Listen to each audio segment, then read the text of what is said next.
Alors bonjour à tous. Donc merci d'être là. Donc je vais vous parler de AutoML Vision, le PaaS du machine learning. Donc Claude AutoML est un produit de Google. Donc on va voir un peu plus précisément. Donc tout d'abord, je m'appelle Patrice Saint-Stéban. Je viens de Nantes, donc je suis de Zenica depuis 2 ans. Vous pouvez nous retrouver au stand là-haut avec mes collègues de Zenica Lille. Il y en a certains qui sont dans la salle. Voilà. Donc tout d'abord, je ne suis pas data scientist. Pour ceux qui étaient à la conf juste avant, moi je suis plutôt développeur. Mais je m'intéresse quand même au machine learning. Je trouve que c'est assez intéressant cette approche-là, que la machine puisse apprendre par elle-même. Alors, qu'est-ce que c'est que déjà le machine learning? Donc déjà, c'est un ensemble de boîtes. L'informatique, c'est un ensemble d'algorithmes où on va pouvoir écrire des instructions à faire au fur et à mesure et la machine l'exécuter. À l'intérieur de l'informatique, on a tout ce qui est l'intelligence artificielle. Donc c'est l'idée de se dire, on va essayer de reproduire l'intelligence humaine dans l'informatique. Donc à chaque fois, l'intelligence artificielle, c'est une partie de l'intelligence qu'on essaye de reproduire. Et à l'intérieur de l'intelligence artificielle, on a le machine learning. Donc là, c'est la capacité à la machine d'apprendre par elle-même. Et donc du coup, de savoir elle-même comment apprendre et comment faire les choses après. Et à l'intérieur du machine learning, on a le deep learning. Donc le deep learning, c'est tout ce qui est l'apprentissage profond. Donc là, la machine, elle va apprendre par couches successives de manière assez profondément. Donc on voit bien qu'en fait, le deep learning, tout ce qu'on entend bien partout, c'est qu'une toute petite partie du machine learning, une toute petite partie de l'intelligence artificielle et de l'informatique. Donc tout ça, c'est un ensemble. Donc un peu de généralité sur le machine learning et les classifications dans les différents types de machine learning. Donc on a ce qu'est l'apprentissage supervisé. Donc là, l'idée, c'est qu'on va lui donner des données, le résultat qu'on va avoir, et puis la machine, elle va apprendre.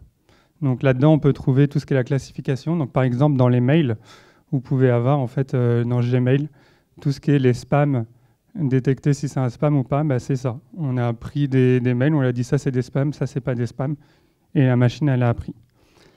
La régression, bah, c'est pareil, c'est un ensemble de points, on essaie de trouver en fait la fonction mathématique qui va définir cet ensemble de points-là. Ensuite, on a l'apprentissage non supervisé. Donc là, l'idée c'est qu'on a les données en entrée, mais on n'a pas le résultat. Et du coup, la machine, elle va essayer en fait d'apprendre par rapport aux données et d'en faire des choses, de regrouper par paquet ensemble. Donc tout ce que là, on a de la segmentation, on a la recommandation. Donc par exemple, tout ce qui est Amazon, c'est de la recommandation. Donc il va en fait en fonction de tous les produits que les gens vont acheter, il va les regrouper ensemble. Et puis après, il va dire qu'en fait, les gens qui achètent un de ces produits-là, il va acheter les mêmes qui sont regroupés ensemble. Et la reconnaissance d'image peut aussi faire partie de l'apprentissage non supervisé. Donc il y a une quatrième zone qui est aussi, que je n'ai pas mis, mais en fait c'est l'intermédiaire entre les deux, c'est l'apprentissage semi-supervisé. C'est-à-dire que du coup, il va commencer par du non supervisé, donc il va faire des regroupements, et après on va lui donner le résultat. Donc on va labelliser le regroupement, et lui, il va continuer après en apprentissage supervisé. Donc ça permet en fait d'aller plus vite et de ne pas forcément faire le travail de classifier les données ou de donner les résultats automatiquement, enfin ne pas le faire pour toutes les données, mais on va le faire que pour des groupes de données. Et enfin, on a l'apprentissage par renforcement. Donc ça, c'est un peu comme les enfants quand ils apprennent à marcher. Du coup, ils se lèvent, ils essayent de regarder comment les adultes le font, ils essayent de marcher, hop, ils tombent, ils réessayent, et ainsi de suite. Et donc là-dedans, on peut avoir tout ce qui est l'intelligence artificielle dans les jeux ou dans la robotique.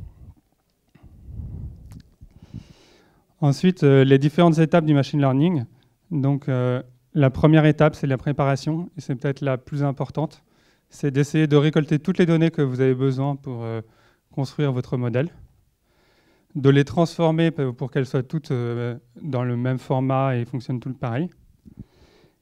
Ensuite, on va lancer l'entraînement. Donc, en fait, on va lancer le modèle qui va s'entraîner et qui va faire des cycles avec la validation. Donc une partie des données qu'on a prévues dans la préparation, on va en mettre une partie pour faire de la validation et l'autre pour l'entraînement. Donc il va entraîner, il va vérifier le modèle qu'il vient de créer, valider, puis après il va recommencer et ainsi de suite. Et enfin, la prédiction. Donc on a un modèle qui est entraîné, on l'appelle, donne-moi la prédiction, et on peut l'utiliser après en production. Alors moi je vais parler plutôt de AutoML Vision, donc ça va être du classification d'images. Donc la classification d'images va utiliser un algo qu'on appelle la convolution. Donc l'idée de la convolution, c'est qu'on a là l'image tout à gauche qu'on veut avoir. Donc l'image, si vous savez déjà, c'est un ensemble de nombres. Et on va en fait garder cette matrice-là et on va faire des calculs de poids de chacun de ces nombres-là en balayant toute l'image. On va le faire ça une fois, ça va nous donner une première matrice avec des résultats. On va reprendre cette matrice-là avec des nombres, on va refaire ça avec d'autres poids qu'on va apprendre, ça va nous donner une deuxième matrice, et ainsi de suite. Et donc tout cela, c'est ça le deep learning, c'est qu'on va faire ça en couche, jusqu'à la fin. On va tout remettre ça dans un seul grand tableau et on va dire qu'en fait, la première case, c'est tel label, la deuxième, c'est le tel. Et du coup, tous les poids qu'on a fait dans chacune des étapes, c'est tout ça que la machine va essayer d'apprendre. Donc comment ça va un peu marcher? C'est un peu une espèce de visualisation de qu'est-ce que lui il va essayer de faire. Donc on a notre image au début, puis en fait on va voir au début, il va essayer de reconnaître des grandes formes, des zones, des couleurs et tout ça. Puis plus ça va aller, plus ça va être des formes. Donc c'est quand même très abstrait, hein. Nous en fait quand on veut classifier une voiture, on sait que ça a 4 roues, ça a une certaine forme. La machine, elle va essayer de faire ça, mais c'est pas très compréhensible pour nous.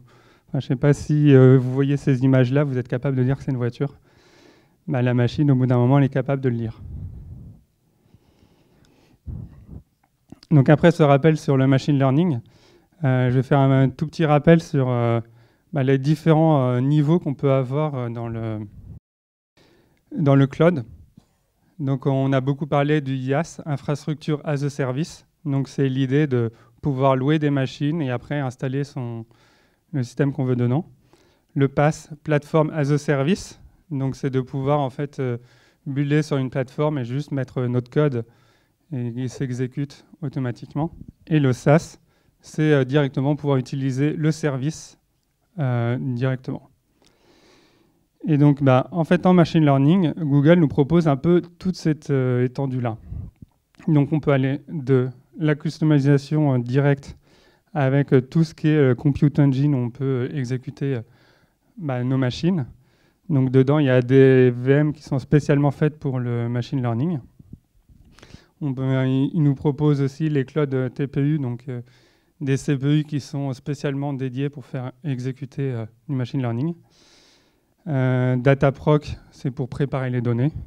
Puis après, Compute Engine, Kubernetes, je pense que vous connaissez un petit peu, mais pour orchestrer tout ça. Et tout à droite, donc, on a toutes les API SaaS que Google nous propose. Donc on a une API sur le Natural Language pour reconnaître les textes. Une API Cloud Vision, donc on va lui donner des photos, il va nous donner les labels que lui connaît. Text-to-speech, ça je pense que vous comprenez. Classification de vidéos. Dialogflow, c'est pour faire des chats interactifs. Et ce que je voulais vraiment vous parler aujourd'hui, c'est AutoML au milieu. Et donc c'est vraiment la possibilité de pouvoir simplifier avec nos données le modèle qui est donné en grand public pour vraiment spécialiser notre modèle pour notre besoin. Alors pour cette partie-là, donc comme le thème c'était les séries, je suis parti sur l'application Shazam, donc je pense que vous connaissez tous. On démarre, on écoute une musique, puis il nous dit c'est quelle musique. L'idée c'était de prendre une photo d'une série et puis de nous dire c'est quelle série. Donc pour cela, j'ai pris des vidéos, les premiers épisodes de 4 séries. Je les ai convertis en une centaine d'images et j'ai lancé après l'apprentissage dessus. Donc j'ai pris les images, je les ai labellisées moi-même en disant voilà, ça c'est telle série, telle série. Et donc j'ai d'abord commencé avec Cloud Vision API. Donc là, si je lui envoie une image de Friends, bah, voici un peu les labels que l'API SaaS me retourne. Donc là, si vraiment je veux faire mon application Shazam avec ça, ça va être un peu compliqué. Il n'y a aucun label qui va me dire, à part Free and Ship, mais bon, voilà, ça ne veut rien dire. Je ne peux pas trop savoir avec ça. Bon, après, il y a l'onglet web qui me le dirait, mais c'est parce qu'en fait, l'image que je l'ai prise sur Internet, et donc il la connaît déjà. Mais ça ne prouve rien. Sinon, j'aurais pu faire en fait moi-même avec le code. Donc, voici un peu l'algo qu'on pourrait utiliser. Donc, je ne sais pas si vous comprenez vraiment comment ça marche, mais c'est pas très simple. C'est beaucoup de travail. Donc, il y avait la conf juste avant pour dire comment commencer à être data scientist pour faire ça. Donc, c'est pas trop mon cas. Et donc, du coup, il y a Automl Vision, où du coup, je lui donne mes images. Il va l'apprendre automatiquement. Et ça va marcher presque tout seul. Donc, comment lui faire? On lui donne notre base de photos. On envoie tout ça. Alors, soit on envoie à la main, donc ça, c'est pour faire plutôt du test. Soit on envoie vers Cloud Storage toutes nos images, un gros fichier CSV avec la liste de toutes nos images et les labels qu'on veut avoir pour chacune des images. Et lui, il va les récupérer et lancer la labellisation. Donc il y a toute une interface qui nous permet de labelliser nous-mêmes les données, si on ne l'a pas fait avec un autre outil, de lancer l'entraînement, de voir en fait les statistiques de notre entraînement. Donc on verra tout à l'heure la console. Et après, ce qui est super intéressant, c'est qu'on va pouvoir avoir une API REST qu'on va pouvoir directement appeler. Et donc après, on a juste à développer notre application qui va utiliser l'API. Donc voilà un peu l'interface. Et donc les résultats qu'il peut nous donner. Donc voilà, on voit bien qu'il me donne des très bons résultats. Mais bon, après, j'ai que 4 labels, donc c'est pas forcément très pertinent. Mais c'est assez intéressant, c'est que du coup, il va nous donner en fait quels sont tous les résultats possibles. Donc,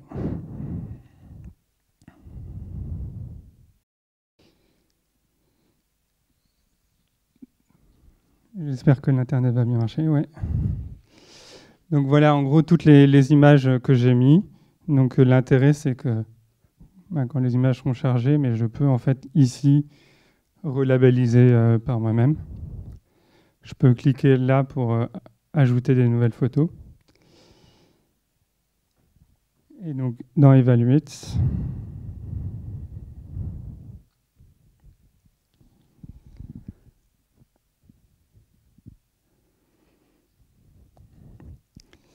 donc voilà un peu les résultats. Donc en fait, il va vraiment nous donner en fait tout ce qui est le résultat, comment ça marche, avec plein d'informations pour nous dire qu'est-ce qu'on pourrait améliorer par rapport à ça. Ce qui est pas mal, par exemple, Breaking Bad a beaucoup d'erreurs par rapport à la classification.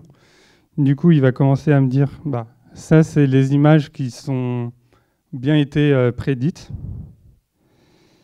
Ça, c'est les images qui a été prédit à autre chose que Breaking Bad. Et ça, c'est les images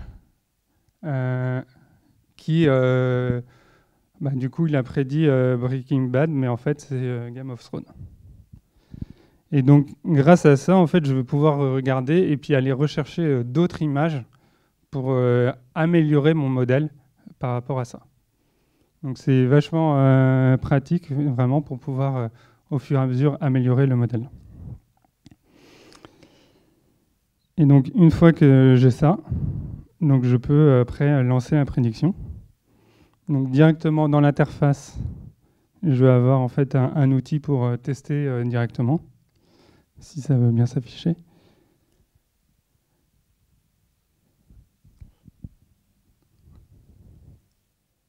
Hop, donc là je peux avoir l'outil pour tester. Mais vraiment ce qui est intéressant, c'est que je vais pouvoir en fait avoir une API REST et pouvoir l'appeler. Donc là il me donne directement le code que je dois faire pour l'appeler. Et même le code Python. Je voulais juste revenir dans lancer le... Donc, j'ai fait après une application web de base que j'ai hébergée sur Cloud Run. Donc, c'est un nouvel outil de Google qui permet en fait d'héberger des conteneurs très facilement. Donc, juste écrire son conteneur et l'héberger. Des conteneurs serverless. Donc, il ne faut pas avoir d'état. Et donc là, du coup, je prends une image. Et, il va me lancer la prédiction. Bon, là, c'est un peu lent parce qu'il est en train de réveiller l'instance.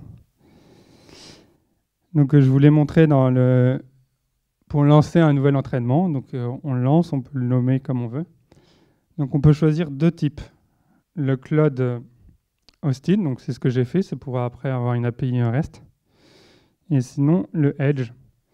Là, l'intérêt, c'est qu'il va entraîner notre modèle et on va pouvoir après le télécharger et le mettre dans notre application mobile ou dans notre application en offline. Donc, on va pouvoir après choisir comment on veut entraîner notre modèle. Si on veut qu'il soit le plus petit possible, le plus précis possible, le plus rapide possible. Du coup, on choisit ces paramètres et du coup, il va choisir en fonction de ça. Donc, ce qui est pas mal, c'est qu'il va nous prédire un peu déjà la taille qu'il va avoir une fois terminé. Donc, on peut avoir un modèle de 500 kilooctets ou un modèle de 5 mégaoctets pour l'instant. Et donc, je reviens dans mon truc. Et c'est bon, ça a bien marché. Il m'a bien prédit South Park.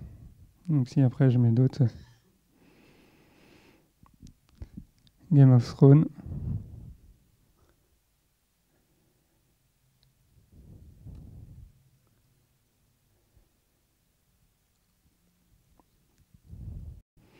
Bon, après, là, c'est le réseau qui est un peu lent. Voilà, Game of Thrones. Il est plutôt bon, hein, 99%. Bon, après, j'ai pris 4 séries qui sont quand même très différentes. Donc, si l'image est très noire, c'est Game of Thrones. Si c'est coloré, c'est Friends. Si c'est dessiné, c'est South Park. Donc, c'est assez simple. Mais on voit quand même bien un peu toute la puissance qu'on peut avoir derrière. Donc, après ça, je vais finir. Donc, combien ça coûte ? Comme toujours, c'est pas un service qui est gratuit. Mais ce qui est intéressant, c'est qu'on a une partie gratuite. Donc, on a le droit à 1 heure d'entraînement de nœuds par mois pour 10 modèles. Donc, ça nous permet déjà en fait d'estimer comment cet outil pourrait servir pour nous, pour faire des petits tests. L'évaluation, donc c'est toute la prédiction. Les 1000 premières images sont gratuites. Et donc après, en payant, c'est $20 par heure d'entraînement. Donc sachant que derrière, il va lancer des grosses machines avec des TPU pour vraiment être le plus performant possible. Et donc on va pouvoir choisir en fait le nombre d'heures qu'on veut pour lancer notre entraînement. Et donc plus on va mettre d'heures, plus l'entraînement va être précis. Donc si on va pouvoir choisir en fait combien on veut mettre pour créer notre modèle. Et après, la prédiction, c'est $3 par tranche de 1000 images. Donc autrement dit, c'est presque rien pour faire après une application. Donc ça permet vraiment de créer du machine learning sans avoir, on a bien vu, aucune ligne de code pour le faire. La dernière ligne, labellisation manuelle, c'est que si vous n'avez pas envie de vous embêter à labelliser vos images vous-même, vous écrivez un gros document en disant si l'image elle est de ce type-là, il faut le labelliser comme ça. Puis il va y avoir des humains derrière qui vont le faire pour nous. Donc les 1000 premières images à labelliser manuellement sont gratuites. Les 100 premières, excusez-moi. Et après, c'est $100 par tranche de 1000 images. Donc c'est pas cher non plus, c'est pour faire toute la préparation des données derrière, si Vous n'avez pas de pigeon pour faire ça. Donc là, j'ai présenté un produit de AutoML. Mais du coup, AutoML a plusieurs produits, donc c'est assez intéressant. Donc, AutoML Natural Language, donc classification de texte. Donc vous allez donner les textes, les labels, un peu comme les images. L'extraction d'entités dans un texte, l'idée c'est que vous allez pouvoir créer des entités, donc des mots. Par exemple, pour le médical, vous allez pouvoir mettre les différents noms de maladies, de médicaments, et puis après dans les textes, il pourra reconnaître ces mots. L'analyse de sentiments, donc du coup, vous allez pouvoir choisir les sentiments que vous voulez mettre. AutoML Vision, donc ce qu'on a vu, classification d'images, il permet aussi de faire la détection d'objets, donc de pouvoir, dans une image, détecter plusieurs objets, qu'il y a un bonhomme, qu'il y a un chien ou n'importe quoi. AutoML Translation, c'est de pouvoir spécialiser la traduction pour votre domaine particulier. Donc, par exemple, en informatique, on pourrait se créer un traducteur qui traduit bien les mots techniques en l'équivalent technique en français et non pas un autre mot. Vidéo intelligence, donc la classification de vidéos. Et AutoML Table, donc a été annoncé il y a 2 mois et qui est assez prometteur. C'est la possibilité de faire de la prédiction sur des données structurées. Donc vous allez avoir un gros CSV. Et dans le CSV, vous allez mettre plein de colonnes de différents types. Vous allez définir les types que vous voulez mettre. Et vous allez mettre les colonnes que vous voulez prédire. Et puis après, vous allez lancer le modèle. Et puis vous pourrez après appeler avec les données d'une ligne. Et il donnera la prédiction. Donc ça, c'est vraiment bien après pour pouvoir faire la prédiction de panier, dans le e-commerce et tout ça. Donc ça, c'est vraiment un service qui va être assez intéressant à avoir. Donc voilà, merci bien de m'avoir écouté. Donc si vous avez des questions, n'hésitez pas.